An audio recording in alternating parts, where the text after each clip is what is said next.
Este reloj estaba en tu bolso. La voz de doña Estela Monteiro era un susurro helado, cortando el silencio opresivo del gran salón. Sostenía el objeto con la punta de sus dedos, como si le diera asco tocarlo, pero sus ojos brillaban con un triunfo cruel. El reloj de oro, una reliquia familiar, destellaba bajo la luz de la araña de cristal, un sol en miniatura en la penumbra de la tarde.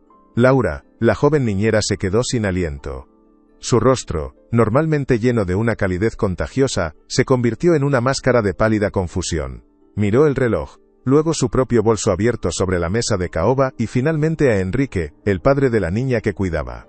Enrique estaba de pie junto a la enorme chimenea de mármol, su figura alta y delgada encorvada por un luto que parecía no tener fin. Su mirada iba del reloj a Laura, llena de una mezcla de dolor y desconcierto. No quería creerlo, pero la evidencia estaba allí, presentada por su madre con una teatralidad impecable. No, yo no, balbuceó Laura, pero las palabras se perdieron en la inmensidad de la estancia. Se sentía pequeña e insignificante, una intrusa atrapada en una red que no comprendía. El aire se sentía espeso, cargado de una acusación silenciosa que era peor que cualquier grito. Algo se había roto en ese instante, un delicado hilo de confianza que ahora yacía hecho pedazos en el suelo. Enrique finalmente desvió la mirada, incapaz de sostener los ojos suplicantes de Laura. El dolor por la pérdida de su esposa lo había dejado vulnerable, una marioneta en manos de su madre. La palabra de Estela se había convertido en su única guía en un mundo que se había vuelto gris y sin sentido.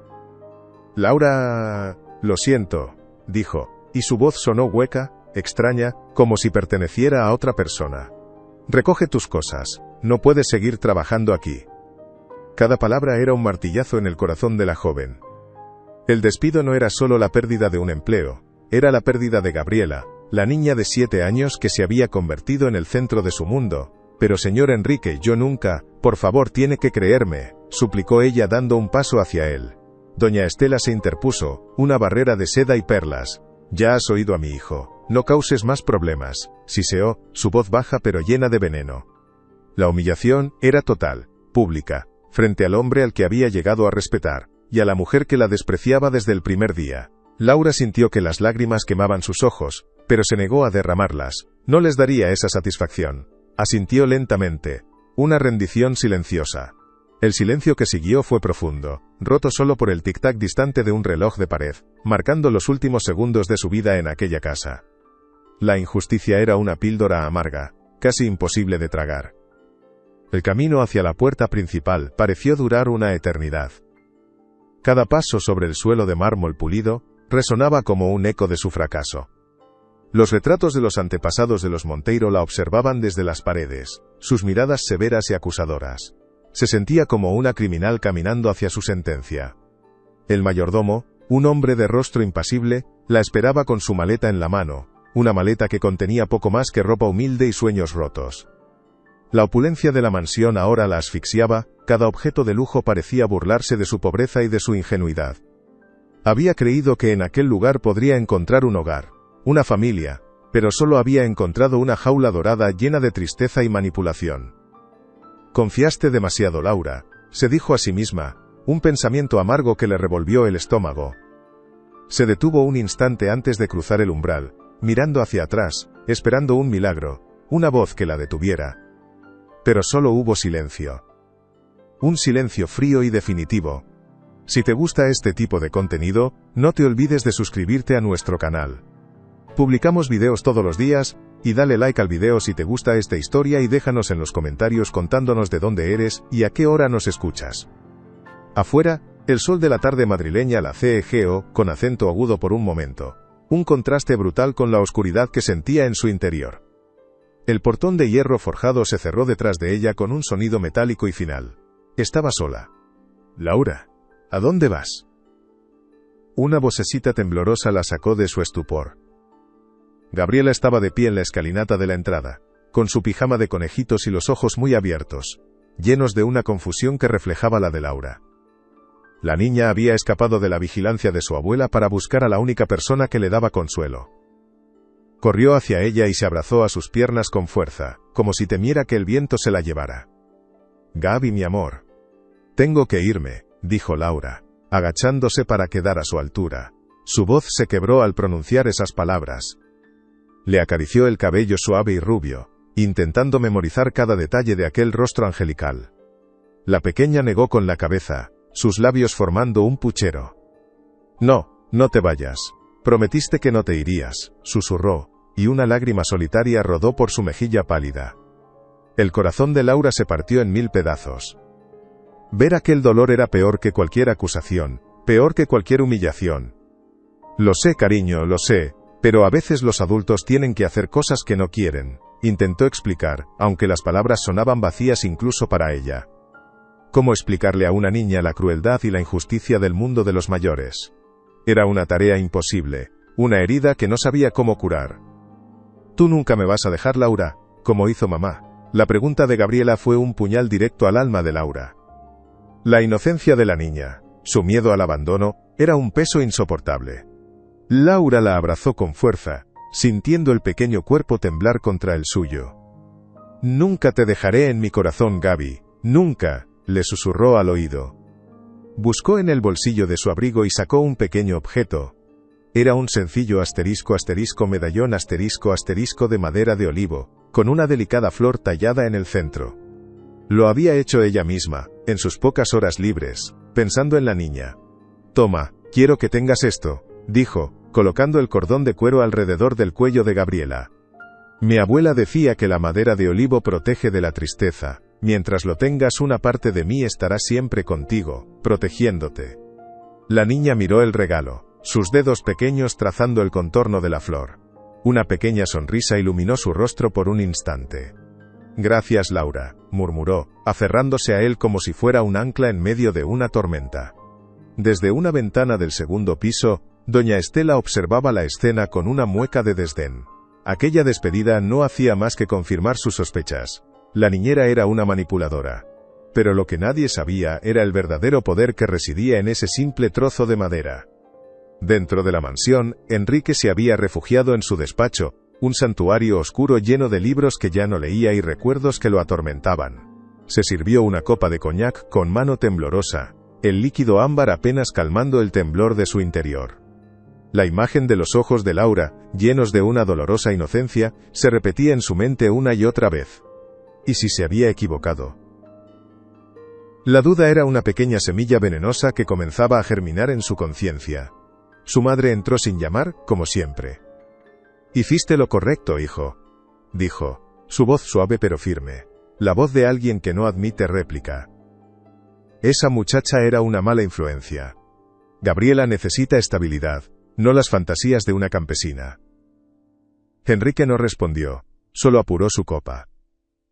La culpa era un sabor amargo en su boca, mezclado con el alcohol. Tu difunta esposa, ella habría sabido ver el peligro. Tenía un instinto infalible para la gente como ella, continuó Estela, tocando el punto más débil de su hijo. La mención de su mujer lo desarmó por completo. Se sentía perdido, un capitán sin brújula, y su madre era el único faro en su noche perpetua. Asintió débilmente, permitiendo que la manipulación lo envolviera una vez más. «Sí, madre, tienes razón», dijo, aunque su corazón gritaba lo contrario. Laura caminaba sin rumbo por las calles concurridas de su barrio, un mundo aparte de la silenciosa opulencia de la mansión Monteiro. El ruido de los coches, las voces de los vendedores ambulantes, el olor a comida callejera, todo era familiar, pero hoy se sentía como una extraña en su propia vida. El contraste era abrumador. Allí, en la mansión, el tiempo parecía detenerse, cada día era una copia del anterior. Aquí, la vida bullía, desordenada y vibrante. Subió los 3 pisos hasta su modesto apartamento, un pequeño espacio que de repente le pareció una celda. Se dejó caer en el sofá desgastado, el silencio de la habitación amplificando el tumulto de sus pensamientos. Miró a su alrededor. La estantería con sus libros sobre botánica, la pequeña cocina, la foto de su abuela en un campo de lavanda. Era una vida sencilla, honesta, y ahora estaba manchada por una acusación de robo. La vergüenza y la impotencia la invadieron. ¿Cómo iba a encontrar otro trabajo con una mancha así en su historial? ¿Quién creería en su palabra contra la de una de las familias más ricas de Madrid? Se sentía atrapada, sin salida. La imagen de Gabriela aferrada a su regalo apareció en su mente. Era el único consuelo en medio de la desolación. Pero sería suficiente para proteger a la niña. No puedo creer que te hayan hecho esto, hija. La voz de su vecina, Carmen, una mujer mayor y de corazón grande, la trajo de vuelta a la realidad. Le había contado la historia entre sollozos, buscando un poco de consuelo. Carmen la abrazó con fuerza, un abrazo maternal que olía a guiso casero y a bondad. Esa gente rica se creen los dueños del mundo. No tienen alma, sentenció la mujer, mientras le servía una taza de manzanilla caliente. Tú eres una buena chica, Laura. Cualquiera que te conozca lo sabe. Las palabras de Carmen eran un bálsamo para su herida, pero no podían borrar la realidad. La injusticia la consumía. No es justo, Carmen. Yo quería a esa niña como si fuera mía, dijo Laura, su voz rota. ¿Y su padre? Pensé que era un buen hombre, pero dejó que su madre lo manipulara. Carmen suspiró, sentándose a su lado. El dolor ciega a los hombres, querida. Y esa mujer, por lo que cuentas, es una víbora. Pero la verdad siempre sale a la luz, ya verás. Tarde o temprano, siempre lo hace. Laura quiso creerle, se aferró a esa pequeña esperanza con todas sus fuerzas. Pero en el fondo de su corazón, un miedo frío se instalaba. ¿Y si la verdad llegaba demasiado tarde? Mientras tanto, en la mansión Monteiro, una nueva niñera había llegado. Era una mujer mayor, recomendada por doña Estela, con un currículum impecable y una expresión tan severa como la de su patrona. Gabriela se negó a dirigirle la palabra. Se encerró en su habitación, abrazada a una almohada, con el regalo de Laura escondido bajo su pijama. Se negaba a comer, a jugar, a hacer cualquier cosa que no fuera a esperar. Laura volverá, lo sé, pensó, repitiéndolo como un mantra. Ella lo prometió. Enrique intentó hablar con ella. Le llevó sus juguetes favoritos, le prometió un viaje a cualquier lugar del mundo. Pero la niña apenas lo miraba. Sus ojos azules, antes llenos de vida, estaban apagados, velados por una tristeza profunda. Había un muro invisible a su alrededor. Un muro que ni su padre ni su abuela podían derribar. Doña Estela lo interpretaba como un berrinche. Es una niña malcriada. Ya se le pasará, le decía Enrique con frialdad. Necesita disciplina, no que la consientan. Laura la ha echado a perder. Pero Enrique veía algo más en la mirada de su hija. Veía un dolor genuino, un eco de su propia pérdida. Y la duda, esa pequeña semilla, seguía creciendo en su interior, convirtiéndose en una enredadera espinosa que le oprimía el pecho. En la cocina de la mansión, el personal comentaba en susurros la injusticia cometida. Todos apreciaban a Laura. Conocían su bondad, su paciencia con Gabriela, su sonrisa amable que iluminaba los sombríos pasillos. Nadie creía la acusación de robo. La señora Estela le tenía manía desde el principio, dijo la cocinera, mientras cortaba verduras con furia contenida. No soportaba que la niña quisiera más a Laura que a ella. El jardinero, un hombre callado que había trabajado para la familia durante 30 años, asintió. Escuché algo el otro día, dijo en voz baja, asegurándose de que nadie más pudiera oírlo. La señora estaba hablando por teléfono en la biblioteca. La puerta estaba entreabierta. Dijo algo así como, el plan funcionó, la intrusa ya está fuera. Un silencio tenso se apoderó de la cocina. Las palabras del jardinero confirmaban lo que todos sospechaban. No había sido un malentendido, había sido un plan. Una conspiración cruel para deshacerse de una chica inocente.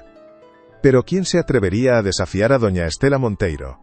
El miedo era un guardián tan eficaz como los altos muros que rodeaban la propiedad. La verdad estaba encerrada entre aquellas paredes, tan prisionera como la pequeña Gabriela en su habitación. Los días pasaban lentamente, cada uno más gris que el anterior. Laura buscaba trabajo sin éxito. La sombra de la familia Monteiro era larga, y el rumor de su despido parecía seguirla a todas partes. Se sentía marcada, una paria en su propia ciudad. La falta de dinero comenzaba a ser un problema real, pero lo que más le dolía era la ausencia de Gabriela. Cada vez que veía a un niño en el parque su corazón se encogía. Se preguntaba si la pequeña estaría bien, si estaría comiendo, si alguien le leía un cuento antes de dormir. La impotencia era un veneno que la consumía lentamente. Por las noches, soñaba con la mansión, con los pasillos silenciosos y los ojos tristes de la niña. Se despertaba con una sensación de angustia, con el nombre de Gabriela en los labios. Tengo que hacer algo. pensó una mañana, mientras miraba su reflejo en el espejo. No puedo rendirme. Pero, ¿qué podía hacer una simple niñera contra una de las familias más poderosas del país? Era David contra Goliat, una batalla que parecía perdida antes de empezar. Sin embargo, el recuerdo de la promesa que le hizo a la niña era un fuego que se negaba a extinguirse. En la mansión la situación de Gabriela empeoraba a cada hora. Ya no era solo tristeza, ahora había una apatía alarmante. Pasaba la mayor parte del día en la cama, pálida y sin fuerzas. Una mañana la nueva niñera la encontró ardiendo en fiebre. La niña deliraba, llamando a Laura entre susurros febriles. Enrique, al verla, sintió un pánico helado recorrer su cuerpo. La fragilidad de su hija le recordó de forma brutal la enfermedad que se había llevado a su esposa. Llamó inmediatamente al médico de la familia, un hombre mayor y complaciente que siempre seguía las indicaciones de doña Estela. El médico le restó importancia. Es solo una gripe infantil, señor Monteiro. Un poco de fiebre es normal. Con reposo y los medicamentos que le receto, estará bien en un par de días, aseguró, sin apenas examinar a la niña. Estela asintió, satisfecha. Lo ves, Enrique. Siempre exageras. Es solo una rabieta para llamar la atención, y de paso ha cogido un resfriado, dijo, intentando mantener el control de la situación. Pero Enrique no estaba convencido. La piel de su hija estaba demasiado caliente, su respiración era demasiado superficial. Algo iba terriblemente mal. Algo que el dinero y el poder no parecían capaces de arreglar. Esa noche, Laura no pudo dormir. Una extraña inquietud se había apoderado de ella. Se levantó y fue a la ventana, mirando la ciudad dormida. Sentía una conexión inexplicable con Gabriela, una especie de hilo invisible que las unía a través de la distancia.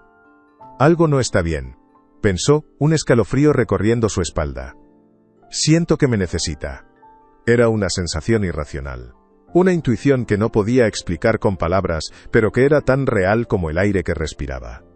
Recordó las enseñanzas de su abuela, que siempre decía que el amor verdadero crea lazos que ni el tiempo ni la distancia pueden romper. Se apretó el pecho, justo donde estaría su corazón, y cerró los ojos concentrándose. Envió todos sus pensamientos de amor y protección hacia la niña, deseando con todas sus fuerzas que pudiera sentirlos. En la lejana mansión, en su cama llena de encajes, Gabriela se agitó en su sueño febril. Por un instante, una expresión de paz cruzó su rostro, como si una mano suave hubiera acariciado su frente. Murmuró un nombre, apenas un soplo de aire, Laura. Pero el alivio fue momentáneo. La fiebre volvió a subir, más fuerte que antes, y su pequeño cuerpo comenzó a convulsionar. La mañana siguiente, la crisis estalló. Gabriela no respondía. Sus labios tenían un tinte azulado y su cuerpo estaba rígido. El pánico se apoderó de la mansión, rompiendo la fachada de orden y control. Enrique gritaba al teléfono, exigiendo una ambulancia, su voz rota por el terror. Doña Estela, por primera vez en su vida, parecía haber perdido el control. Su rostro estaba pálido, sus manos temblaban mientras observaba a su nieta inmóvil. Su plan, su perfecto y cruel plan, se estaba desmoronando de la forma más horrible posible. No había previsto esto. No había contado con la fragilidad de la vida, con la fuerza de un vínculo que ella había intentado destruir. Los paramédicos entraron corriendo, sus movimientos rápidos y eficientes contrastando con la parálisis de los habitantes de la casa. Colocaron a Gabriela en una camilla, la llenaron de cables y tubos, y se la llevaron a toda prisa. Enrique corrió tras ellos, desesperado. Estela se quedó sola en el vestíbulo, rodeada por el eco de las sirenas y el peso de su propia conciencia. El silencio que quedó era más aterrador que cualquier grito. Algo estaba a punto de romperse de forma irreparable. El Hospital San Rafael era un laberinto de pasillos blancos y estériles, con un olor a antiséptico que se pegaba a la ropa. Enrique caminaba de un lado a otro en la sala de espera de cuidados intensivos, sintiéndose un prisionero en su propia pesadilla. Cada minuto era una tortura. Los médicos entraban y salían, sus rostros serios y susurrando términos médicos que él no podía comprender. Se sentía impotente, un gigante inútil cuyo dinero no servía para nada. Doña Estela llegó poco después, recuperada su compostura de acero. Se sentó en un sillón, erguida y distante como si estuviera en una reunión de negocios.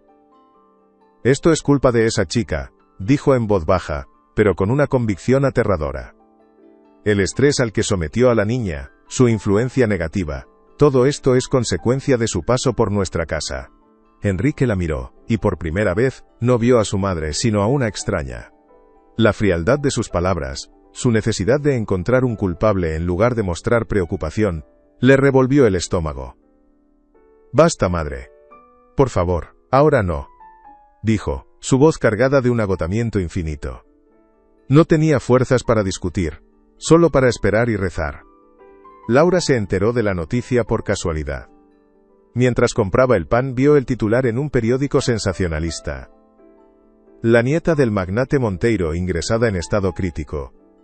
El mundo se detuvo a su alrededor.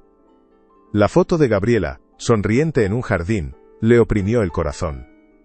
Corrió a casa, con el periódico arrugado en la mano. Leyó el artículo una y otra vez, buscando detalles, pero solo había especulaciones y rumores. La angustia la paralizó. Tenía que ir al hospital. No sabía qué haría ni qué diría, pero no podía quedarse de brazos cruzados mientras la niña que amaba luchaba por su vida. Se cambió de ropa a toda prisa, sus manos temblando tanto que apenas podía abrocharse los botones. «Tengo que verla», se repetía a sí misma.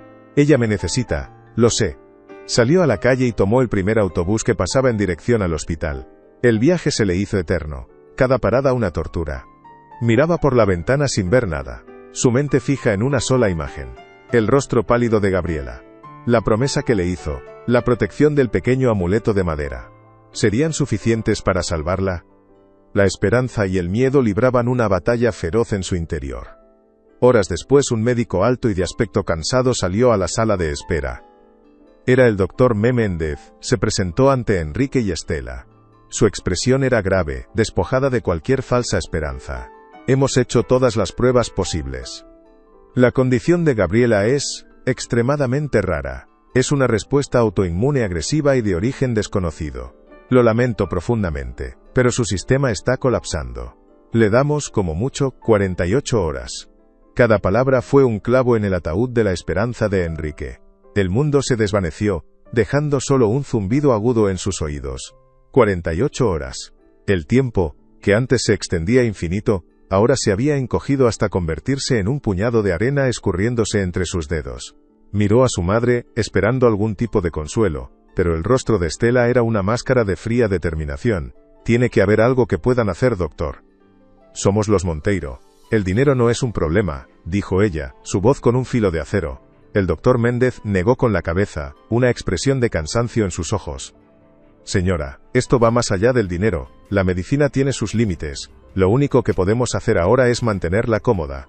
Enrique sintió que el suelo se abría bajo sus pies. Se apoyó en la pared, el aire le faltaba. Su niña, su pequeña Gabriela, se estaba apagando. Y él no había hecho nada para evitarlo. Laura llegó al hospital como un huracán de angustia. El vestíbulo era un lugar frío e impersonal, lleno de gente con la preocupación grabada en el rostro. Se sentía fuera de lugar con su ropa sencilla y su aspecto alterado. Se acercó al mostrador de información, su voz apenas un susurro tembloroso. «Busco a Gabriela Monteiro. Es una niña. La han traído esta mañana».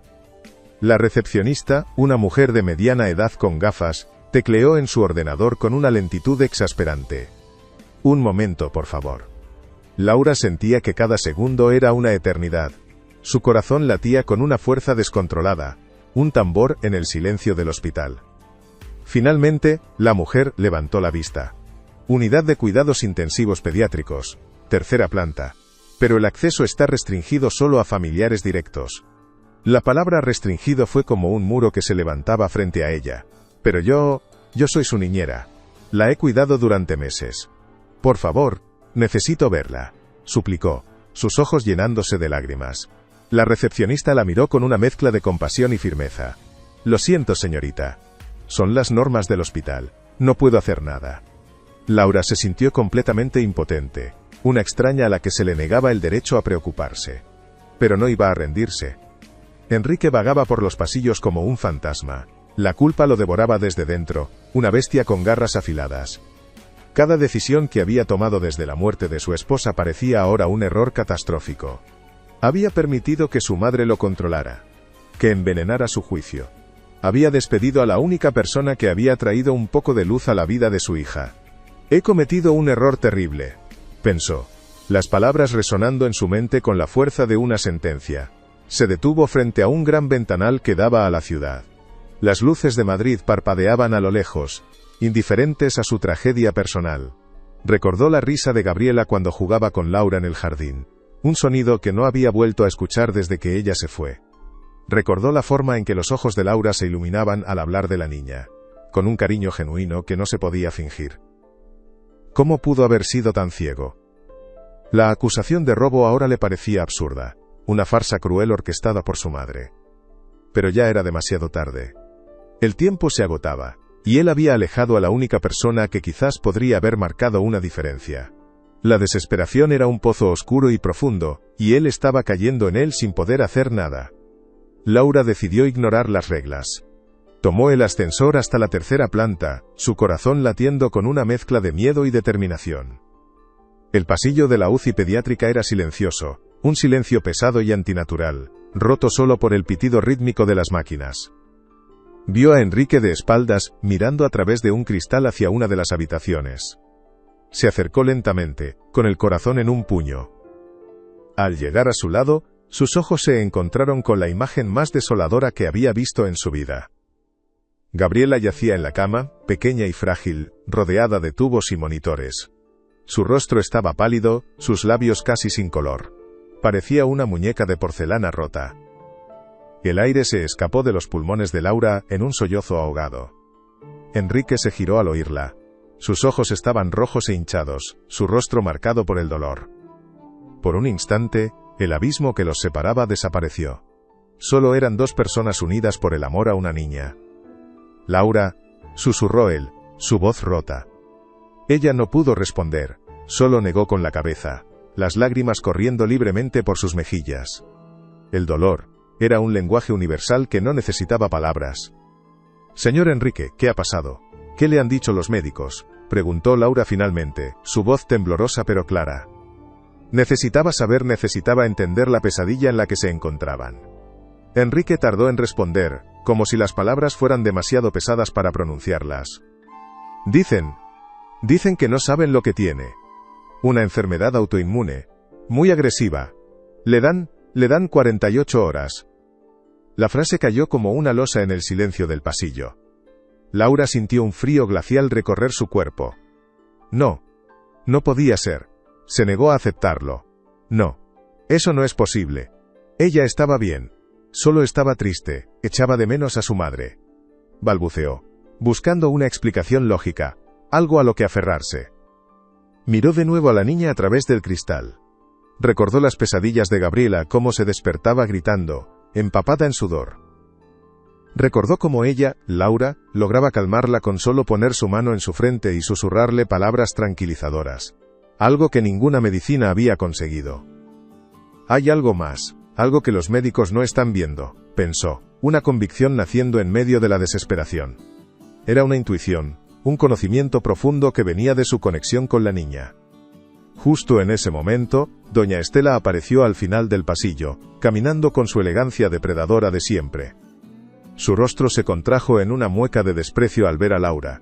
Se acercó a ellos, sus tacones resonando en el suelo de linóleo como martillazos. Se detuvo frente a Laura, mirándola de arriba a abajo con una frialdad insultante. «Tú no tienes nada que hacer aquí», siseó, su voz baja pero cargada de veneno, asegurándose de que Enrique no pudiera oírla bien. «Esto es un asunto de familia. No eres más que una trepadora buscando nuestro dinero, probablemente esperando sacar provecho de nuestra desgracia». La acusación fue tan cruel, tan injusta, que Laura se quedó sin aire. La humillación íntima, en aquel pasillo de hospital, era casi peor que la acusación de robo. Ver la maldad pura en los ojos de aquella mujer la dejó paralizada por un instante. Quería gritar, defenderse, pero las palabras no salían. Solo pudo mirar a Enrique, esperando que él interviniera, que dijera algo. Pero él desvió la mirada, atrapado en su propio infierno de culpa y dolor. No tenía fuerzas para enfrentarse a su madre. Algo dentro de Laura se endureció en ese instante. La cobardía de Enrique fue la gota que colmó el vaso. La tristeza de Laura se transformó en una fría determinación. Miró directamente a los ojos de Estela, su mirada ya no era suplicante sino desafiante. «No me iré a ninguna parte», dijo, su voz sorprendentemente firme. «No me importa lo que usted piense de mí. Solo me importa Gabriela, y me quedaré aquí hasta que se ponga bien». Estela soltó una risa seca y sin alegría. «¿Y qué piensas hacer tú exactamente? Curarla con tus cuentos de hadas y tus canciones de cuna. Eres una simple niñera, una campesina ignorante. Deja la medicina a los profesionales». Se giró hacia su hijo. «Enrique, dile a esta mujer que se vaya. Su presencia aquí es inapropiada y solo causa más estrés». Pero Enrique permaneció en silencio, su mirada fija en su hija. La semilla de la duda que había plantado el jardinero empezaba a germinar con fuerza. Laura, ignorando por completo a la matriarca, encontró una silla vacía en un rincón de la sala de espera y se sentó. Cruzó los brazos sobre el pecho, su postura una declaración de intenciones. No se movería de allí. Su vigilia silenciosa había comenzado. Era una batalla de voluntades, y ella no pensaba perderla. Mientras tanto, en la mansión Monteiro, el jardinero, Mateo, un hombre leal que había visto crecer a Enrique, se sentía carcomido por la culpa. Sabía que doña Estela había tramado algo, la llamada que había escuchado no dejaba lugar a dudas. No podía quedarse de brazos cruzados, mientras una niña luchaba por su vida, y una joven inocente era culpada injustamente. Con las manos temblorosas, buscó el número de Enrique en su viejo teléfono móvil. Necesitaba hablar con él, contarle la verdad, lejos de los oídos de su madre. El teléfono sonó varias veces antes de que Enrique respondiera, su voz sonaba lejana y agotada. «Diga». Mateo carraspeó, nervioso. «Señor Enrique, soy Mateo, el jardinero. Perdone que le moleste en un momento así, pero hay algo muy importante que debe saber sobre la señora Estela y el despido de Laura». Justo cuando iba a continuar, oyó un ruido al otro lado de la línea, y luego la voz gélida de Estela. «Mi hijo está ocupado. No lo molestes con tonterías de sirvientes». Y colgó. Mateo se quedó mirando el teléfono, frustrado e impotente. Estela era un muro infranqueable, controlando cada pieza del tablero, aislando a su hijo del mundo y de la verdad. En el hospital, las horas pasaban con una lentitud agónica. Los médicos entraban y salían de la habitación de Gabriela, sus rostros cada vez más sombríos. El doctor Méndez se acercó a Enrique, con unos nuevos resultados en la mano. «Señor Monteiro, hemos consultado con especialistas de todo el mundo. Nadie ha visto un caso como este. Su sistema inmunitario se está atacando a sí mismo a una velocidad sin precedentes. Los tratamientos no están funcionando. Me temo que el pronóstico de 48 horas era optimista». La palabra optimista resonó en la cabeza de Enrique como una burla cruel. Sintió que sus rodillas cedían y tuvo que apoyarse en la pared para no caer.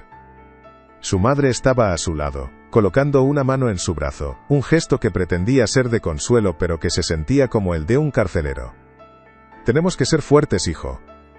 Por la memoria de tu esposa», susurró ella, usando una vez más su arma más efectiva, la culpa. Laura observaba la escena desde su rincón, su corazón lleno de rabia e impotencia. Veía la manipulación con una claridad meridiana. Veía cómo Estela utilizaba el dolor de su hijo para mantenerlo débil y bajo su control. Pero ¿cómo podía hacerle ver la verdad? Laura cerró los ojos y trató de concentrarse. Dejó de lado el ruido del hospital, la presencia opresiva de Estela y se centró en Gabriela. Recordó a su abuela, una mujer sabia que conocía los secretos de las plantas y las hierbas. «La naturaleza tiene una cura para cada mal, Laurita», le decía siempre. «Solo hay que saber escucharla». Recordó una foto que tenía en su apartamento, una imagen de ella y su abuela en un campo lleno de flores silvestres, recolectando hierbas. Había aprendido tanto de ella. Conocimientos que la gente de la ciudad consideraba supercherías, pero que en su pueblo eran la primera línea de defensa contra la enfermedad. Pensó en la palidez de Gabriela, en su falta de energía, en la profunda tristeza que la consumía incluso antes de caer enferma. «No es solo el cuerpo», pensó Laura con una certeza absoluta. «Es su espíritu el que está roto, su tristeza la está enfermando».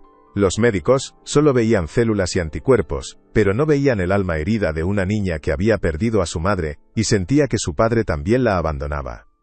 Se levantó y caminó decidida hacia Enrique, tenía que intentarlo aunque la tomaran por loca. «Señor Enrique, escúcheme por favor». Su voz era baja pero intensa, captando su atención. Estela intentó interponerse, pero Laura no se detuvo. Sé que esto le va a sonar extraño, pero creo que sé lo que le pasa a Gabriela. No es solo una enfermedad física, es la pena. Su tristeza es tan grande que su cuerpo ha dejado de luchar. Enrique la miró con una mezcla de desesperación y escepticismo.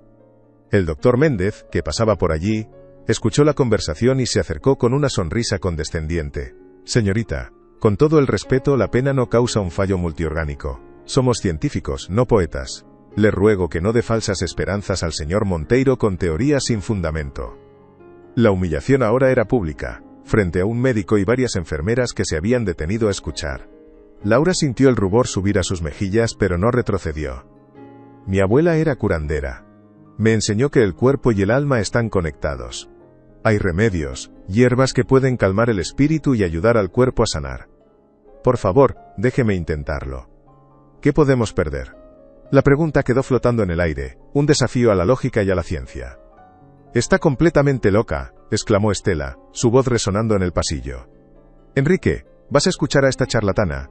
Quiere experimentar con tu hija. Seguramente quiere envenenarla para terminar el trabajo que empezó. La acusación era tan monstruosa que incluso el doctor Méndez pareció incómodo.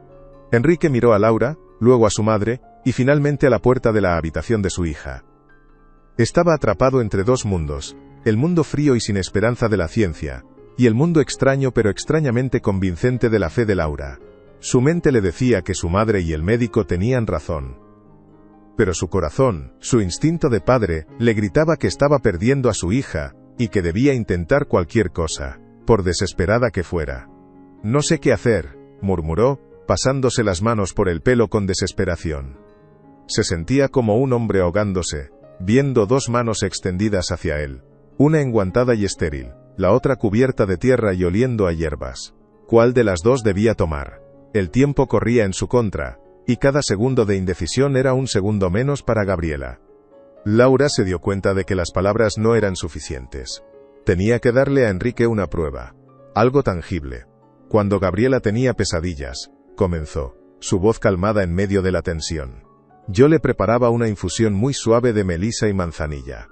Se la daba con un poco de miel. Siempre la calmaba, dormía toda la noche en paz. Su cuerpo se relajaba. Quizás si su cuerpo se relaja pueda empezar a luchar de nuevo. El doctor Méndez resopló.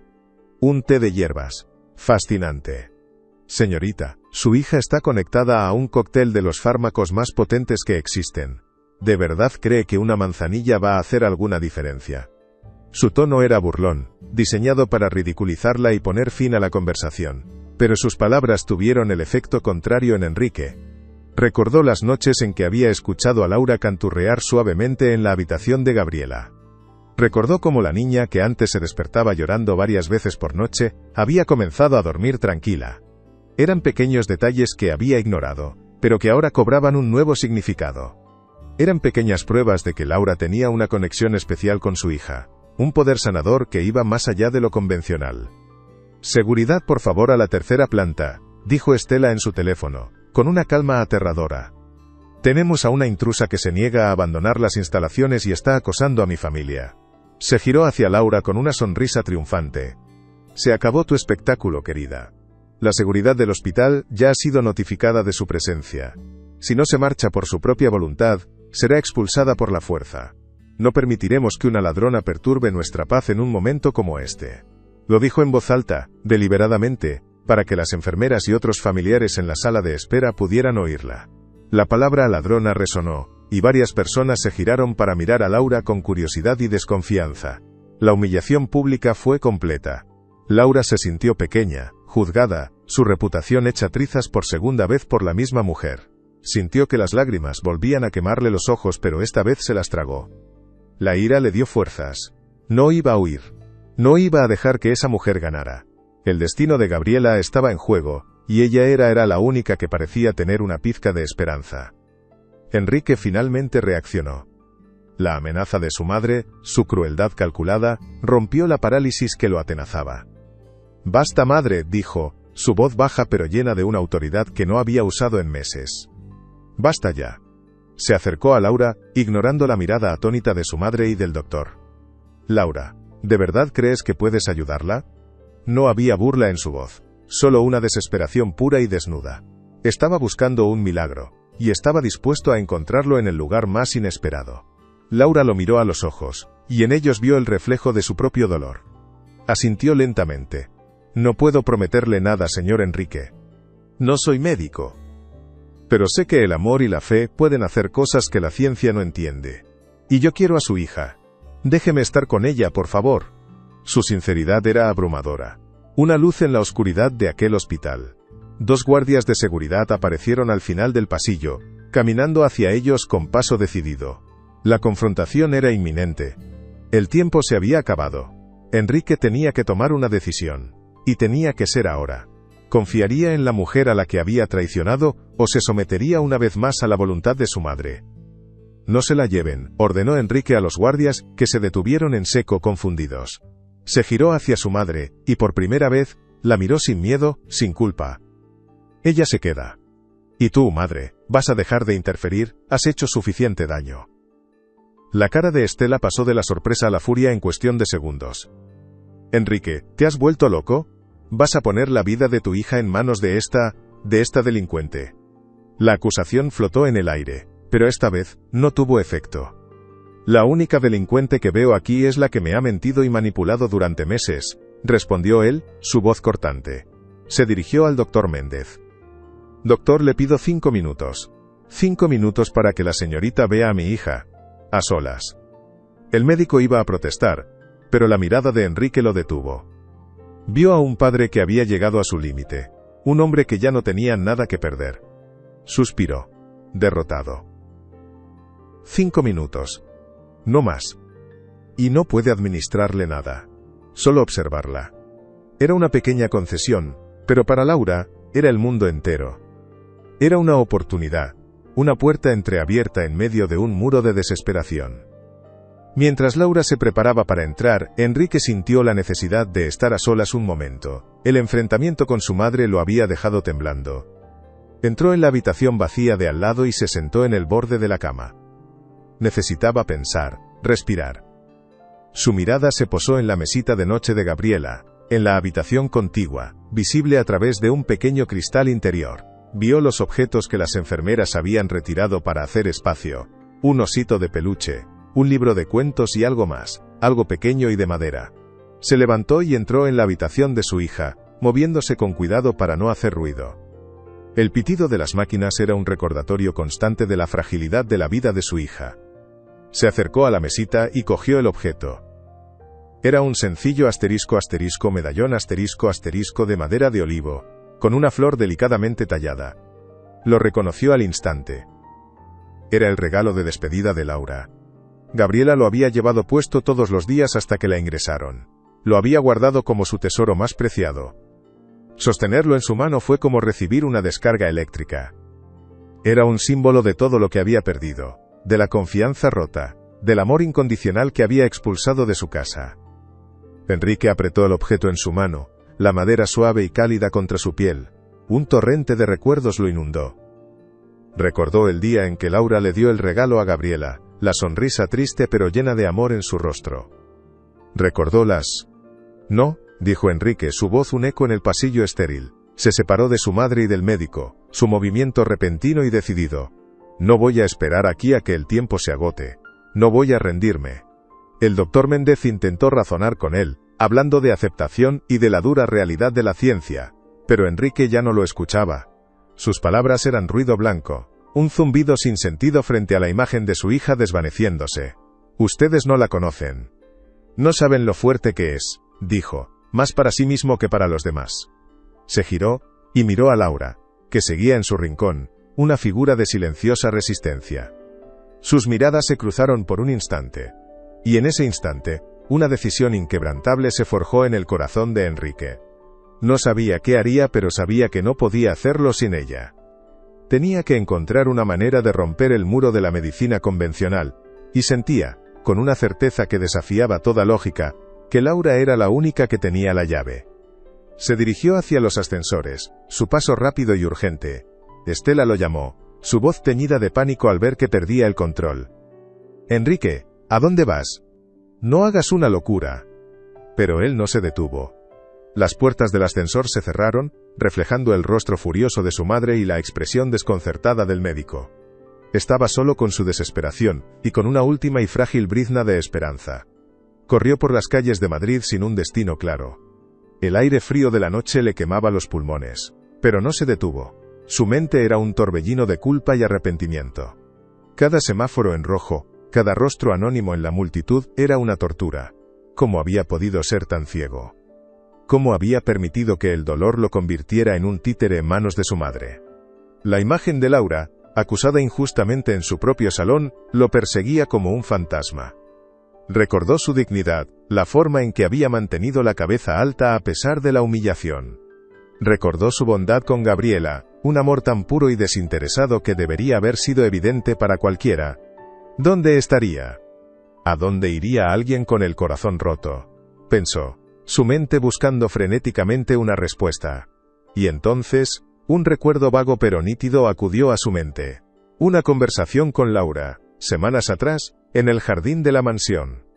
Ella le había hablado de su lugar favorito en la ciudad, un sitio al que iba cuando necesitaba pensar, cuando se sentía sola. El Parque del Retiro. Un lugar de paz en medio del caos. Era una posibilidad remota, una aguja en un pajar, pero era lo único que tenía. Giró bruscamente y corrió en dirección al parque, rezando para que su intuición no le fallara. El parque estaba casi desierto a esa hora de la noche. La luz de las farolas proyectaba sombras largas y fantasmales sobre los caminos vacíos. El silencio era profundo, roto solo por el susurro del viento en las hojas de los árboles.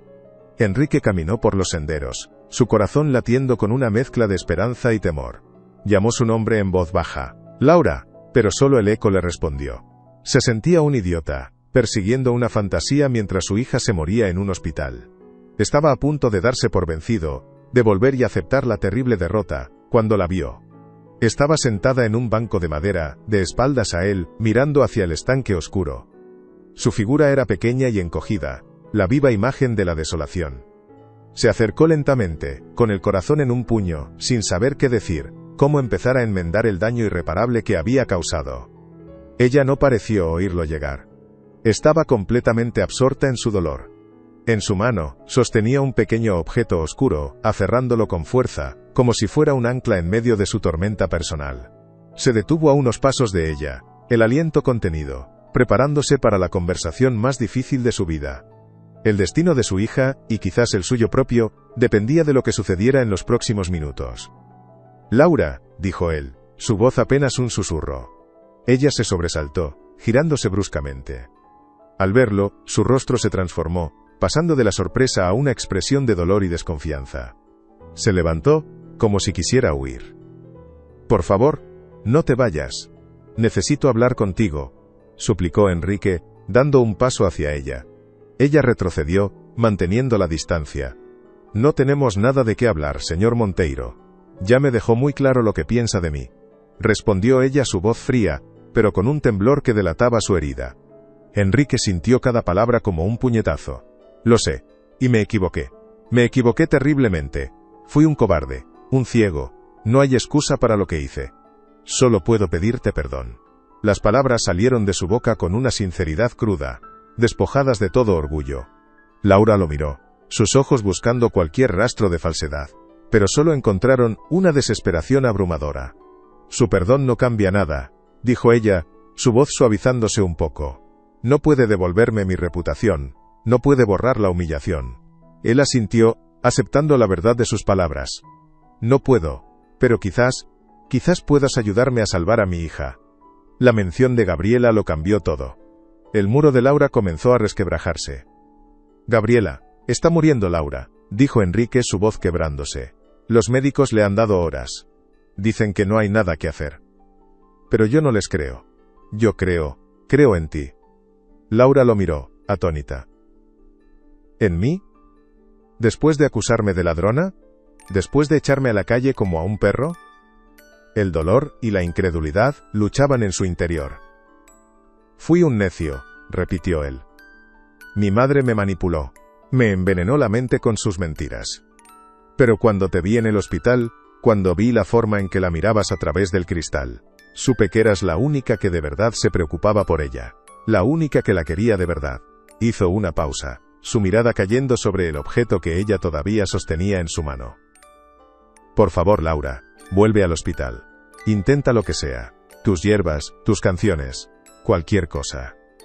Te lo ruego, no como tu jefe, sino como un padre desesperado que está a punto de perderlo todo. Laura bajó la vista hacia su mano, abrió los dedos lentamente. Sobre su palma descansaba el sencillo *** medallón *** de madera de olivo. Las enfermeras me lo devolvieron. Dijeron que no lo soltaba ni para dormir, susurró ella. Las lágrimas que había estado conteniendo finalmente comenzaron a caer, silenciosas y amargas. El amor por la niña era más fuerte que su orgullo herido, asintió. Su llegada al hospital fue como la entrada de dos actores a un escenario inesperado. El vestíbulo principal, que antes estaba silencioso y solemne, ahora bullía de actividad. Varios periodistas y cámaras de televisión se habían congregado, atraídos por la noticia del estado crítico de la nieta de una de las familias más influyentes del país. Los flashes de las cámaras estallaron cuando vieron a Enrique Monteiro entrar de la mano de una joven desconocida y de aspecto humilde. El murmullo de preguntas se elevó como una marea. ¿Quién es ella, señor Monteiro? ¿Hay alguna novedad sobre el estado de su hija? Enrique los ignoró, su única misión era llevar a Laura junto a Gabriela. Pero su camino fue bloqueado. Doña Estela se interpuso entre ellos y los ascensores.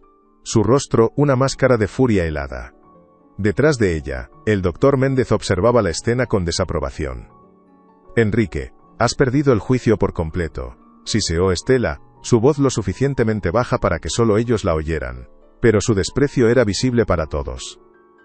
No permitiré que esta mujer se acerque a mi nieta. Seguridad, llamó a los guardias, que comenzaron a moverse hacia ellos. La confrontación pública era inevitable. Algo estaba a punto de romperse. Esta mujer es una ladrona, gritó Estela, su voz resonando en el vestíbulo, asegurándose de que todos los periodistas la escucharan. Fue despedida por robar una joya de la familia. Y ahora vuelve para aprovecharse de nuestra tragedia. Quiere hacerle daño a la niña. Las cámaras se giraron hacia Laura, sus objetivos como ojos acusadores.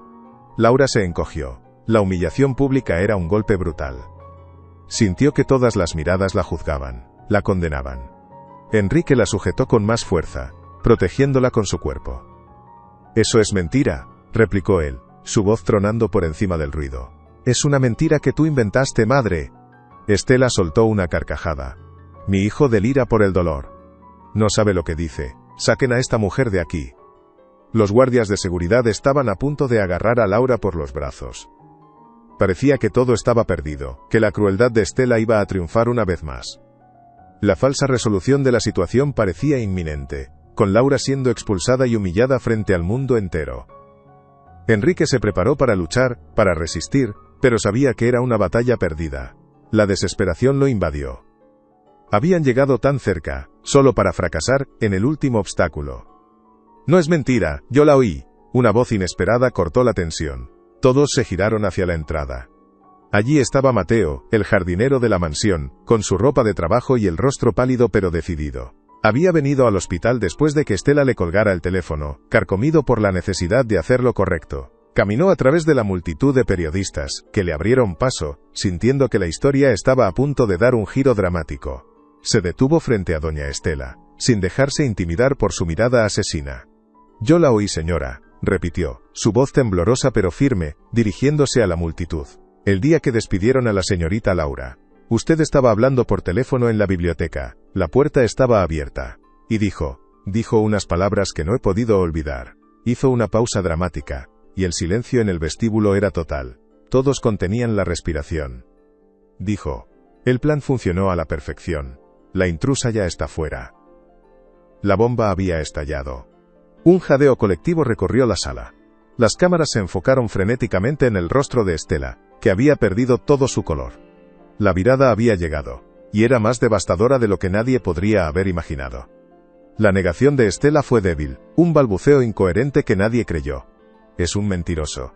Un simple jardinero resentido, está comprado», pero su rostro la traicionaba. La máscara de control se había hecho añicos, revelando la fea verdad que había debajo. Los periodistas se abalanzaron sobre ella con preguntas, pero Enrique levantó una mano, pidiendo silencio.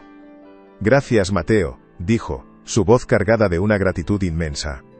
Has demostrado más lealtad y valentía que muchos que se dicen de nuestra clase. Luego, se giró hacia el doctor Méndez, cuya expresión de escepticismo se había transformado en una de puro asombro. Doctor, mi hija está ahí arriba, muriendo. Y esta mujer, dijo, señalando a Laura, es la única persona en el mundo que podría tener una oportunidad de salvarla. No le pido que crea. Solo le pido que no me lo impida. El médico, superado por los acontecimientos y por la mirada de un padre que había recuperado su poder, asintió en silencio. Enrique, sin soltar la mano de Laura, caminó hacia los ascensores. La multitud de periodistas se apartó, creando un pasillo para ellos. Pasaron junto a Estela, que se había quedado inmóvil sola en medio del vestíbulo, repudiada por las miradas silenciosas de todos los presentes. Su imperio de mentira se había derrumbado. Entraron en la habitación de la UCI como si entraran en un santuario. El único sonido era el pitido errático y débil del monitor cardíaco, un metrónomo que marcaba un tiempo que se agotaba. Gabriela yacía inmóvil, su pequeño pecho apenas se movía. Laura se acercó a la cama, su corazón encogido de dolor. Le acarició la frente febril, apartando un mechón de pelo húmedo. «Estoy aquí, mi amor. Laura está aquí», susurró, su voz una caricia. Se giró hacia Enrique. «Necesito agua caliente, por favor, y una taza». Enrique, moviéndose como un autómata, obedeció. El doctor Méndez y un par de enfermeras observaban desde la puerta, una mezcla de curiosidad profesional y asombro humano. Laura sacó de su bolso un pequeño saquito de tela. Lo abrió y un aroma a campo, a hierbas secas, llenó la habitación estéril. Vertió una pizca de una mezcla de hojas secas en la taza que Enrique le trajo. Eran melisa, manzanilla y una flor de lavanda, un remedio que su abuela le había enseñado para calmar las penas del alma. Vertió el agua caliente y esperó unos minutos, el vapor aromático subiendo hacia el techo. La tensión en la habitación era palpable.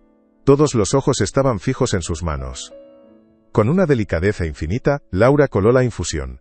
Esperó a que se enfriara un poco, probándola en su muñeca para asegurarse de que no quemara. Luego, con la ayuda de una enfermera que se acercó instintivamente a ayudar, levantó con cuidado la cabeza de Gabriela. «Solo un sorbito, mi amor. Por mí», le susurró al oído. Acercó la taza a los labios pálidos de la niña. Por un instante, no pasó nada. Gabriela no reaccionó. El corazón de Enrique se detuvo. «Vamos, Gaby, por favor», murmuró, su voz rota por la súplica. Entonces, como en un sueño, los labios de la niña se entreabrieron ligeramente. Laura inclinó la taza, y unas gotas del líquido dorado se deslizaron en su boca. Gabriela tragó débilmente. Una vez. 2 veces. No fue mucho. Apenas unas gotas, pero fue suficiente. Laura dejó la taza y volvió a acariciar la frente de la niña, canturreando una nana suave y antigua, la misma que usaba para calmar sus pesadillas. Todos en la habitación contuvieron la respiración, sus ojos clavados en el monitor. El pitido seguía siendo débil, errático. Pasaron 10 segundos que parecieron una eternidad. 20 segundos. 30. No había ningún cambio. La decepción comenzó a instalarse en el aire. Y entonces ocurrió. El pitido del monitor cardíaco, que había sido una línea de puntos intermitentes y alarmantes, de repente cambió, se volvió más fuerte, más rítmico, más regular. La línea irregular en la pantalla comenzó a dibujar picos y valles estables, saludables. La frecuencia cardíaca de Gabriela, que había estado peligrosamente baja, comenzó a subir lentamente, estabilizándose en un nivel normal. Su respiración, antes superficial, se hizo más profunda, más tranquila. Un suspiro colectivo de incredulidad recorrió la habitación. El doctor Méndez se acercó al monitor, sus ojos científicos incapaces de procesar lo que estaban viendo. Tocó la pantalla, como para asegurarse de que era real. Es imposible», murmuró. «Sus signos vitales se están estabilizando. Es médicamente imposible». Pero no lo era. Estaba sucediendo ante sus ojos. Un rubor rosado comenzó a teñir las mejillas pálidas de Gabriela.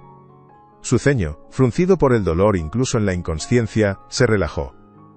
Por primera vez en días, parecía estar en paz. El milagro había ocurrido. Si esta historia te tocó el corazón, comparte para que llegue a más personas. El amor, en su forma más pura, había demostrado ser la medicina más poderosa de todas. Enrique se derrumbó. Cayó de rodillas junto a la cama, sin poder contener los sollozos que lo sacudían.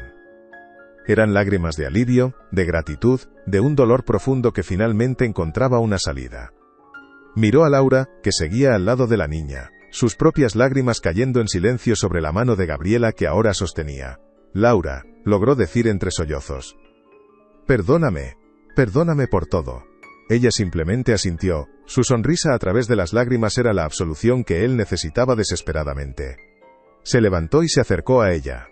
Delante del médico, de las enfermeras, y de los periodistas que se agolpaban en la puerta, tomó el rostro de Laura entre sus manos. «Tú la salvaste», dijo, su voz llena de una emoción que ya no intentaba ocultar. «Tú nos salvaste a los dos». Y entonces, hizo algo, que rompió todas las barreras de clase y de dolor que los habían separado. La besó. Fue un beso suave, lleno de gratitud y de la promesa de un nuevo comienzo. Un beso que sellaba el final de una pesadilla y el inicio de una nueva vida. En el vestíbulo, Estela Monteiro, al enterarse de la noticia, se dio la vuelta y se marchó, sola, su figura elegante engullida por la noche y por la vergüenza de su propia derrota. El doctor Méndez se acercó a Laura, su arrogancia completamente desvanecida, reemplazada por una humildad genuina. «Señorita, no sé qué decir. Lo que ha hecho usted hoy, desafía todo lo que he aprendido en 30 años de carrera». La miró con un respeto que nunca antes había mostrado. «Usted no solo ha salvado a esta niña, nos ha enseñado una lección a todos nosotros. Hay cosas que la ciencia no puede medir, y quizás el amor es una de ellas». Laura le sonrió amablemente. «Mi abuela decía que no hay mala enfermedad, sino mal enfermo del alma. A veces, el cuerpo solo necesita un pequeño empujón para recordar cómo sanar, y el alma necesita saber que no está sola». Sus palabras, sencillas pero profundas, resonaron en la habitación, llenando el espacio que antes ocupaba la desesperación. Las enfermeras la miraban con admiración, susurrando entre ellas. La historia de la niñera que había obrado un milagro, ya comenzaba a convertirse en leyenda dentro de los muros del hospital. La noticia se extendió como la pólvora, capturada por las cámaras y los micrófonos que habían sido testigos de todo. La injusticia había sido reparada, y la verdad como siempre se había abierto paso. Enrique no se separó de la cama de Gabriela en toda la noche. Sostenía la mano de su hija, observando su respiración tranquila, cada latido del monitor, un sonido celestial.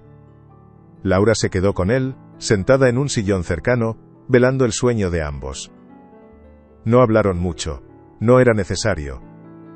El silencio entre ellos era cómodo, lleno de un entendimiento que iba más allá de las palabras. Al amanecer, Gabriela abrió los ojos. Miró a su alrededor, confundida, hasta que su mirada se posó en su padre. «Papá», susurró, su voz débil pero clara. Luego, vio a Laura. Una sonrisa inmensa iluminó su rostro. «Laura, volviste. Sabía que volverías». Laura se acercó y le besó la frente. «Nunca me fui de verdad, mi amor. Nunca». Enrique observaba la escena, su corazón rebosante de una felicidad que creía haber perdido para siempre. Había recuperado a su hija. Y en el proceso, había encontrado algo que no sabía que estaba buscando, una segunda oportunidad para amar, para confiar y para construir una familia sobre las ruinas del dolor. La mansión Monteiro ya no sería un lugar de luto, sino un hogar. Un hogar que Laura llenaría con su luz, su bondad y el aroma de las hierbas del campo. Los días siguientes fueron de una recuperación asombrosa. Gabriela mejoraba a pasos agigantados, desconcertando a todo el equipo médico del hospital. Parecía que, una vez que su espíritu había decidido luchar, su cuerpo lo había seguido sin dudarlo. Las noticias sobre el milagro de San Rafael ocuparon los titulares de todos los periódicos. La historia de Laura, la niñera inocente, y de Estela, la abuela cruel, se convirtió en el tema de conversación de toda la ciudad. La familia Monteiro, antes conocida por su riqueza y su poder, ahora era conocida por una historia de injusticia, amor y redención. Enrique, liberado del control de su madre, comenzó a tomar las riendas de su vida. Lo primero que hizo fue emitir un comunicado de prensa, pidiendo disculpas públicas a Laura, y anunciando que se tomarían acciones legales contra su propia madre por la falsa acusación y la difamación. Fue un acto de una valentía sin precedentes, que demostraba al mundo que el viejo Enrique, el hombre débil y manipulado, había muerto en aquel pasillo de hospital. Un nuevo hombre, un padre y un protector, había nacido en su lugar. ¿Qué vas a hacer ahora, Laura?, le preguntó Enrique una tarde, mientras paseaban por los jardines del hospital, empujando la silla de ruedas de una Gabriela parlanchina y feliz. Laura se encogió de hombros, mirando al cielo azul. No lo sé. Supongo que buscaré otro trabajo. Cuidar niños es lo único que sé hacer. Enrique se detuvo y se puso frente a ella, su expresión seria. No quiero que seas la niñera de Gabriela, dijo, y por un instante, el corazón de Laura se detuvo, temiendo un nuevo rechazo. Pero entonces, él sonrió. Quiero que seas parte de su vida. Parte de nuestra vida. Como mi compañera, como mi igual. Quiero que nos ayudes a construir un hogar de verdad. Le tomó la mano, sus dedos entrelazándose con los de ella. Quédate con nosotros, Laura. No como empleada, sino como familia. Gabriela aplaudió desde su silla. Sí, Laura, quédate. Podemos plantar un jardín de hierbas como el de tu abuela. Laura miró a la niña, luego al hombre que sostenía su mano. Las lágrimas volvieron a sus ojos, pero esta vez eran de pura felicidad. Había llegado a esa casa buscando un trabajo, y había encontrado un destino. Un hogar. Y un amor que había sanado no solo a una niña, sino a 3 almas rotas. El escándalo de doña Estela Monteiro fue mayúsculo. La evidencia presentada por Mateo, el jardinero, sumada a la investigación policial, fue abrumadora. Se descubrió que había sobornado a un empleado de una joyería para que dijera que el reloj robado había sido visto en una casa de empeños cerca del barrio de Laura. Su red de mentiras era extensa y calculada. Enfrentada a un juicio por falsa acusación, calumnias y obstrucción a la justicia, su reputación quedó destruida para siempre. La alta sociedad madrileña que antes la veneraba, ahora le daba la espalda. Perdió su estatus, sus amistades, y, lo más importante, el respeto de su propio hijo. Enrique rompió toda relación con ella, asegurándose de que nunca más pudiera acercarse a Gabriela. La matriarca que había construido su vida sobre el control y la manipulación, terminó sus días sola en la inmensa y silenciosa mansión, un fantasma rodeado de lujos que ya no tenían ningún valor. Su castigo no fue la cárcel, sino algo mucho peor para alguien como ella: la irrelevancia y el olvido. La justicia, aunque a veces tarda, había encontrado su camino. Mi abuela dice que solo quieres nuestro dinero, pero yo sé que no es verdad. Gabriela le dijo esto a Laura una noche mientras la arropaba en su cama, ya de vuelta en la mansión. La niña, con la sabiduría inocente de los niños, había entendido la verdad mucho antes que los adultos. Laura le sonrió y le acarició el pelo. Tu abuela se equivocaba en muchas cosas, mi amor. El dinero no puede comprar la felicidad, ni puede curar un corazón triste. Gabriela asintió, sus ojos somnolientos fijos en Laura. Tú me curaste con amor, ¿verdad? Laura besó su frente. Nos curamos las dos, Gaby. Nos curamos las dos. La mansión ya no se sentía fría ni opresiva. Las ventanas estaban abiertas, dejando entrar la luz del sol y el sonido de los pájaros. Las risas de Gabriela volvían a resonar en los pasillos. Enrique había comenzado a trabajar desde casa para pasar más tiempo con ellas. La casa, antes un mausoleo de tristeza, volvía a estar viva. Laura, con su sencillez y su sabiduría natural, había traído la primavera a sus vidas, demostrando que la verdadera riqueza no se encuentra en las cuentas bancarias, sino en los lazos de afecto y en la capacidad de sanar y perdonar. ¿Crees en los milagros?, le preguntó un periodista a Enrique en una entrevista meses después. Él sonrió, una sonrisa genuina que ahora le llegaba a los ojos. Miró a Laura, que estaba a su lado, y luego a una foto de Gabriela corriendo por el jardín. Creo en el poder del amor, respondió. Comillas. Creo que la ciencia es un milagro. Pero hoy he aprendido que hay milagros que la ciencia no puede explicar. Su voz era un murmullo de asombro, un reconocimiento de que las fronteras de su conocimiento se habían expandido esa noche. Enrique, todavía abrumado por la emoción, simplemente asintió. No había palabras para describir la gratitud que sentía, una deuda que sabía que nunca podría pagar por completo. Miró a Laura, que limpiaba suavemente el rostro de Gabriela con un paño húmedo, su atención completamente centrada en la niña. En ese gesto simple y lleno de ternura, Enrique vio la respuesta a todas las preguntas que lo habían atormentado durante meses. No era dinero, ni poder, ni estatus lo que su familia necesitaba. Era amor. Un amor puro, desinteresado y sanador como el que Laura ofrecía sin pedir nada a cambio. Se dio cuenta de que la verdadera enfermedad no había estado solo en el cuerpo de su hija, sino en el alma de su hogar. Un alma que ahora por fin comenzaba a sanar. La noche en el hospital no terminaba con una derrota, sino con una revelación que cambiaría sus vidas para siempre. El amanecer se filtró por las ventanas del hospital, tiñendo el cielo de tonos rosados y dorados. Parecía un nuevo comienzo, una promesa de que la oscuridad no duraría para siempre. Gabriela durmió profundamente durante horas, su respiración tranquila y regular, un sonido que era música para los oídos de su padre. Laura no se apartó de su lado, velando su sueño con una devoción silenciosa. Enrique la observaba, maravillado por su fortaleza y su serenidad. «¿Cómo puedo agradecértelo, Laura? ¿Qué puedo hacer para compensar el daño que te he hecho?», le preguntó en un susurro, su voz ronca por el agotamiento y la emoción. Ella levantó la vista, y sus ojos, aunque cansados, brillaban con una luz cálida. «No hay nada que compensar, señor Monteiro. Ver a Gabriela así, tranquila y a salvo, es toda la recompensa que necesito», respondió con una sencillez que lo desarmó. «Por favor, llámame Enrique», dijo él.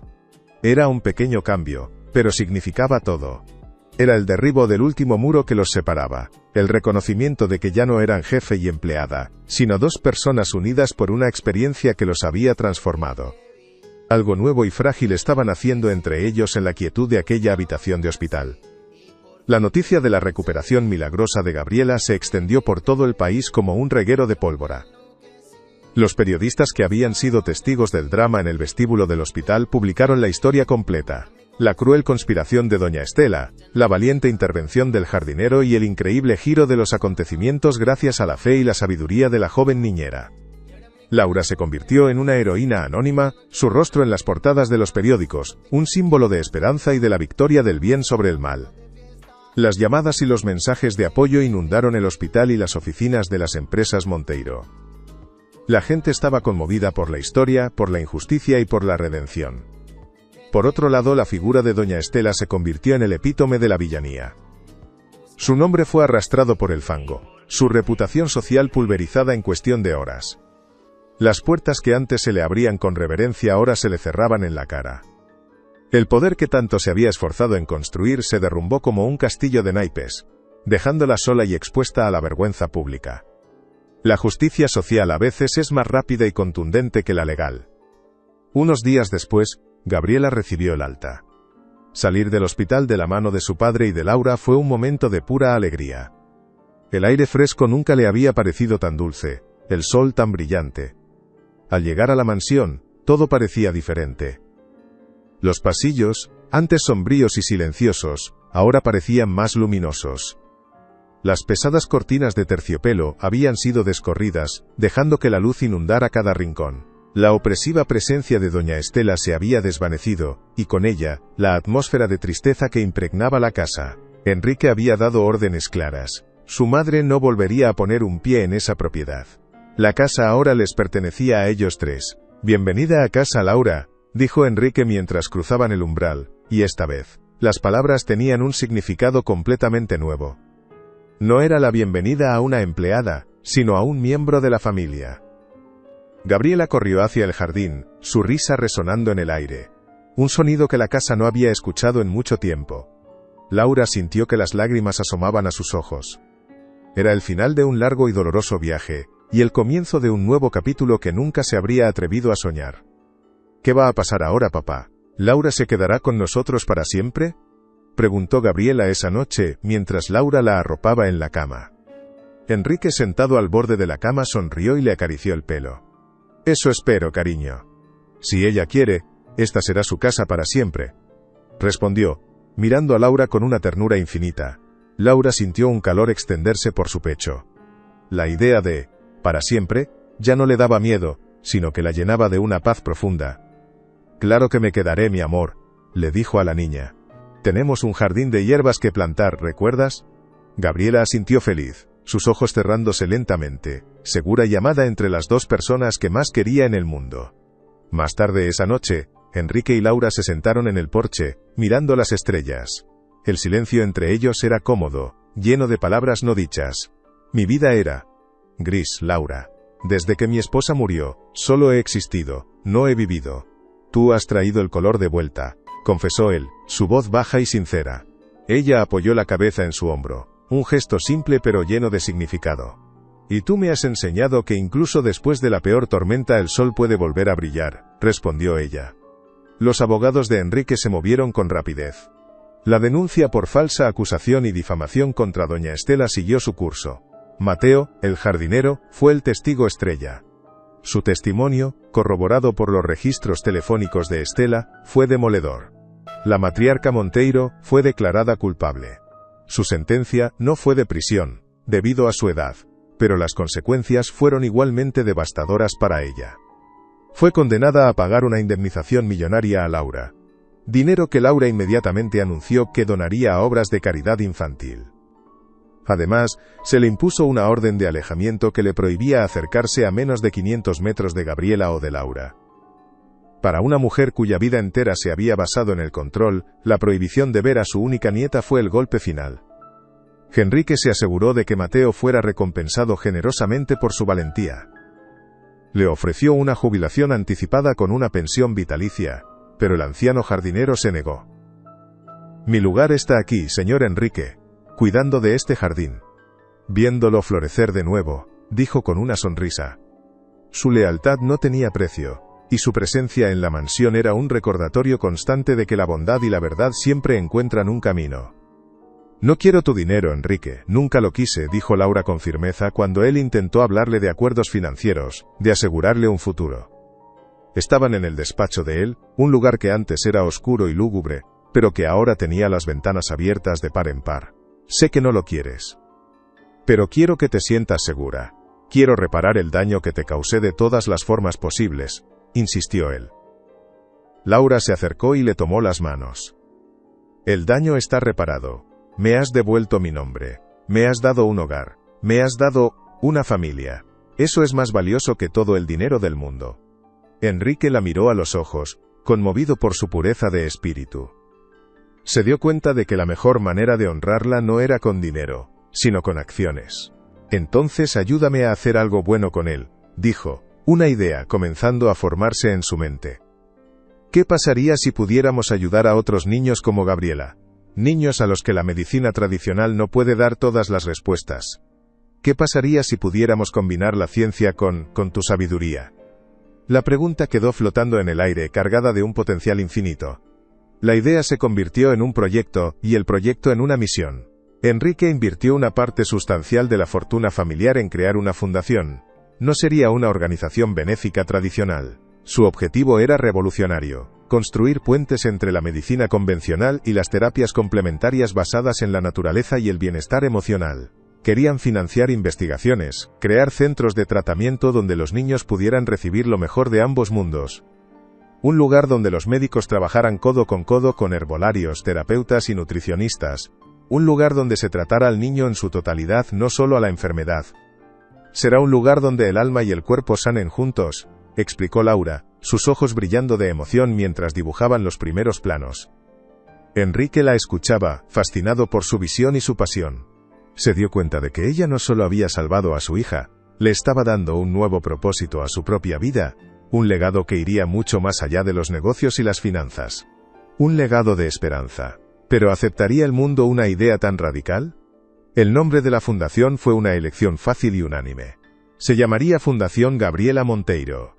Era un homenaje a la niña que lo había empezado todo, cuya lucha había abierto los ojos de todos a una nueva forma de entender la curación. Laura, a pesar de su modestia inicial, aceptó ser la directora.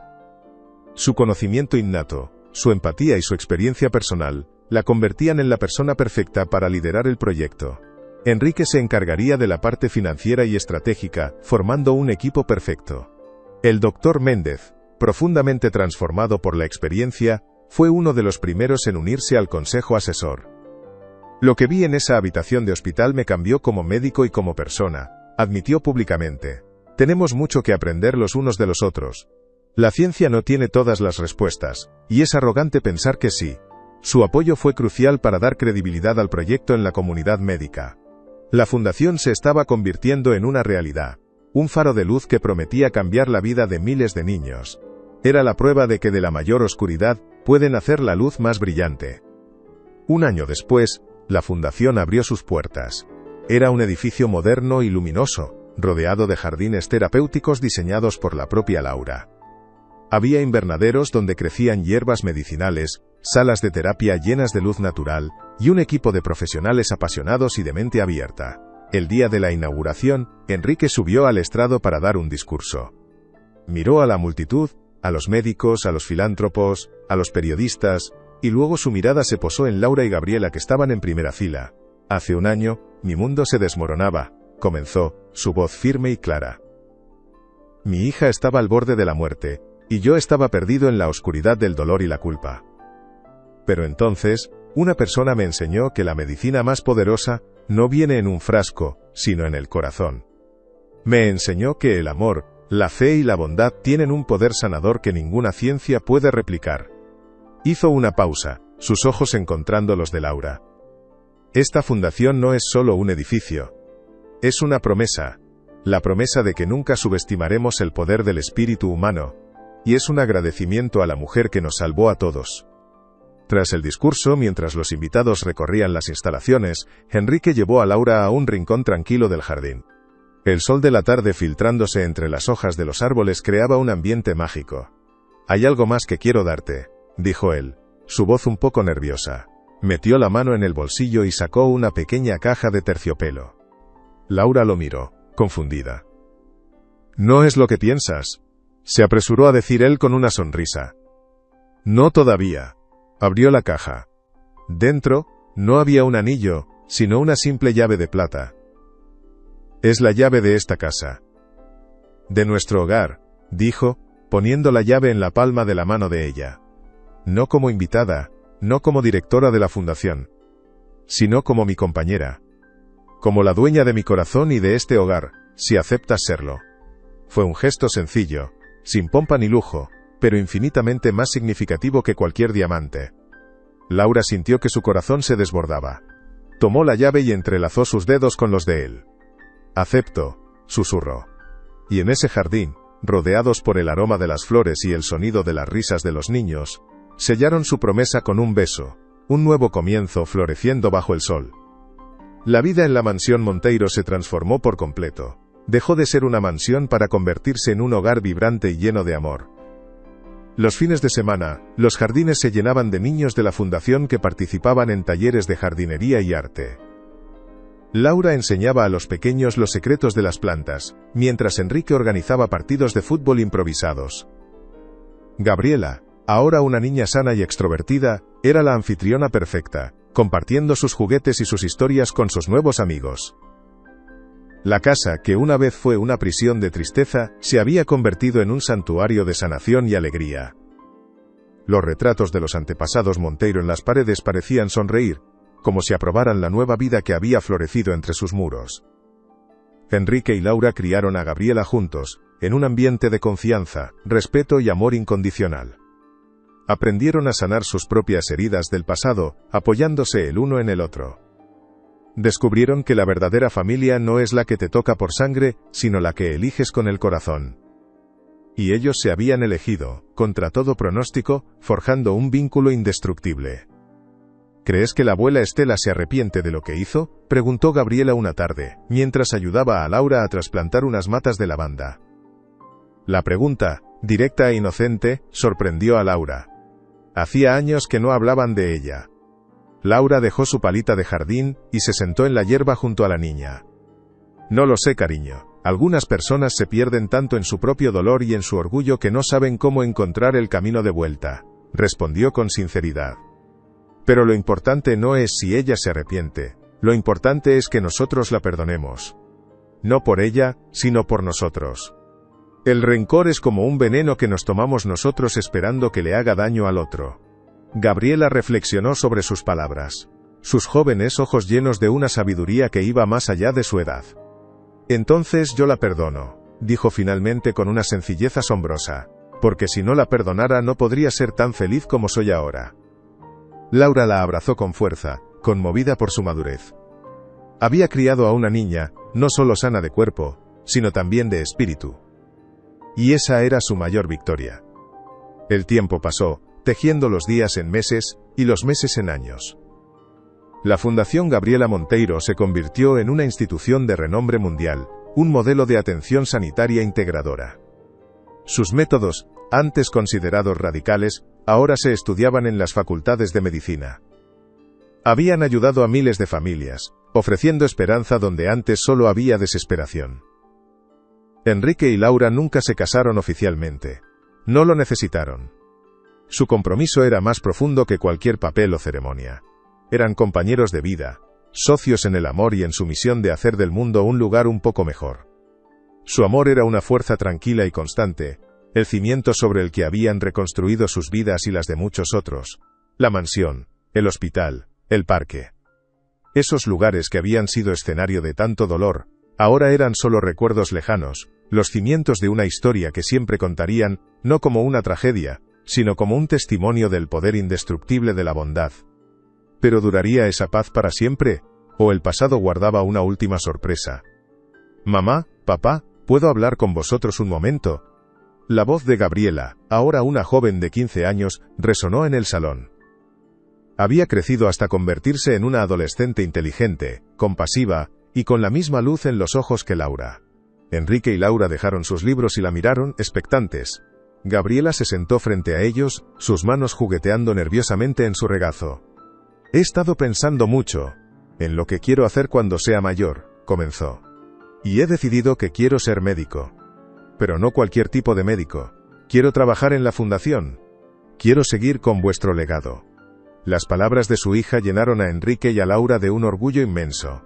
Era la confirmación de que todo su esfuerzo, todo su dolor, había merecido la pena. Su legado no estaba solo en los edificios o en las cuentas bancarias, sino en el corazón de la niña que habían criado. «Serás la mejor doctora del mundo, mi amor», dijo Laura, sus ojos empañados por las lágrimas. Enrique abrazó a su hija, sintiendo que el círculo por fin se había completado.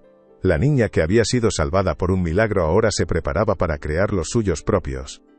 8 años después del día que cambió sus vidas, la escena en la Fundación Gabriela Monteiro era un testimonio del viaje que habían recorrido. El sol brillaba sobre los jardines, que estaban en plena floración. Niños de todas las edades corrían por el césped, sus risas mezclándose con el zumbido de las abejas. Laura, con algunas hebras de plata en el pelo pero la misma sonrisa cálida, supervisaba un taller de aromaterapia. Enrique, más relajado y feliz que nunca, conversaba animadamente con un grupo de padres. En un rincón del jardín, una Gabriela de 15 años, alta y radiante de salud, estaba sentada junto a un niño pequeño que acababa de llegar a la fundación. El niño, pálido y asustado, se aferraba a su madre, sin querer soltarla. Gabriela le hablaba en voz baja, su tono suave y tranquilizador. La escena era un espejo del pasado, pero ahora reflejaba esperanza en lugar de desesperación. El legado que habían construido era tangible, vivo, y respiraba en cada rincón de aquel lugar mágico. El ciclo de sanación continuaba, más fuerte que nunca. Gabriela metió la mano en su bolsillo y sacó un objeto que llevaba consigo a todas partes. Era un pequeño colgante de madera de olivo, con una delicada flor tallada en el centro. La madera estaba pulida y oscurecida por el paso del tiempo, suave al tacto. Se lo quitó del cuello y lo puso en la manita del niño asustado. «Toma, quiero que tengas esto», le dijo con una sonrisa dulce. «Me lo dio una persona muy especial cuando yo tenía mucho miedo. Dijo que la madera de olivo protege de la tristeza. Mientras lo tengas, una parte de mí estará contigo, protegiéndote». El niño miró el pequeño amuleto, sus dedos trazando el contorno de la flor. Levantó la vista hacia Gabriela, y por primera vez, una pequeña chispa de curiosidad reemplazó el miedo en sus ojos. Lo tomó y se lo colgó al cuello, aferrándose a él como a un ancla. Laura y Enrique observaban la escena desde lejos, sus corazones llenos de una emoción indescriptible. Su hija no solo había heredado su misión, había heredado su alma.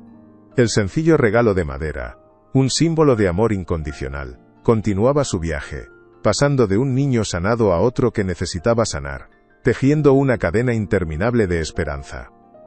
La verdadera sanación, aprendieron todos, no reside en las medicinas más caras ni en los tratamientos más sofisticados. Nace de la conexión humana, de la empatía, de la bondad que se ofrece sin esperar nada a cambio. se encuentra en un gesto tan simple como una infusión de hierbas preparada con amor, o en un amuleto de madera entregado para calmar el miedo de un niño. El dinero puede construir hospitales, pero no puede fabricar compasión.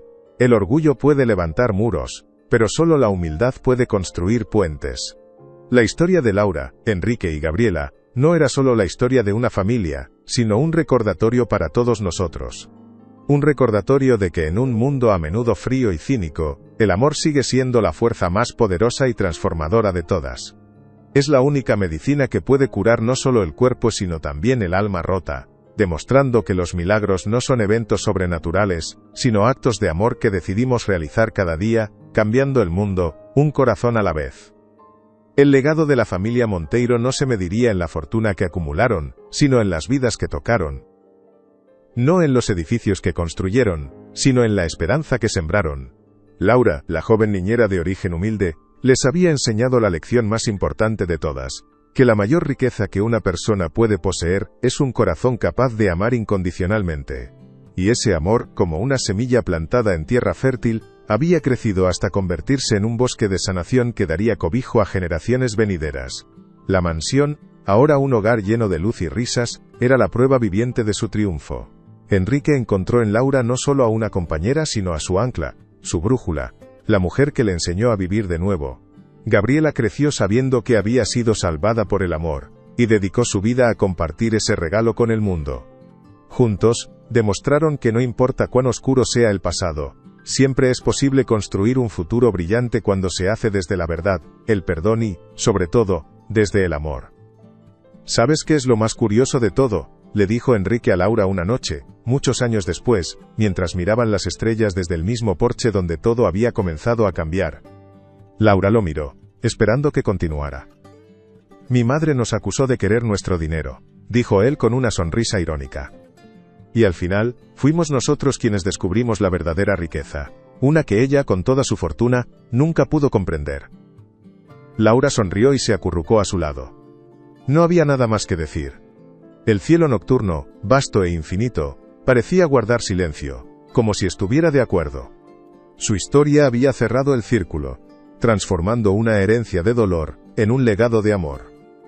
Y esa, sin duda, era la mayor fortuna de todas.